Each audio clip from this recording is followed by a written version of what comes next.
സ്വാമിയുടെ വീടല്ലേ ഇത്? ഏത് സ്വാമി? ഇത് സ്വാമിയുടെ വീടൊന്നും വീടല്ല, എന്റെ വീടാ. നിങ്ങൾ പാടില്ല പോകും. നമ്മുടെ കുഞ്ഞകൃഷ്ണനെ തേടി വന്നാണെന്ന് തോന്നുന്നു. സിദ്ധാശ്രമത്തിലെ സ്വാമിയുടെ വീടാണെങ്കിൽ അതാ അവിടെയാ. സോറി പെങ്ങളെ. ഓ, അകത്തേർ പൊടി വഴി കാണിക്കാൻ വന്നിരിക്കുന്നു പാതിരാക്കി. ഈ നാട്ടുകാരൊന്നും അല്ലല്ലോ ഇവനെയൊക്കെ അന്വേഷിച്ച് വരാൻ.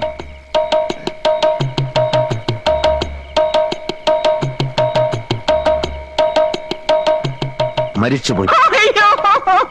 ആളല്ല, ആളിന്റെ കാലുകൾ മരിച്ചുപോയി. ചികിത്സാ മുറിയിലേക്ക് കൊണ്ടുവരുക. വന്നോളൂ. കാലെ പിടിക്കൂ, കയ്യെ പിടിക്കൂ, പൊക്കൂ.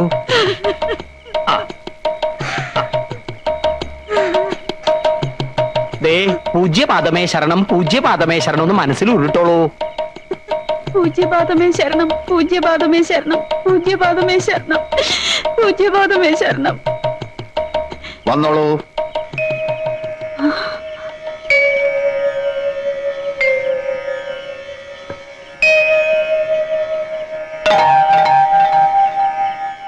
എങ്ങനെയുണ്ട്? വിശ്വസിക്കാനാവുന്നില്ല. പരിപൂർണ സുഖം. ഒന്ന് മേലോട്ട് ചാടൂ. ഗുരുവായൂരപ്പാ.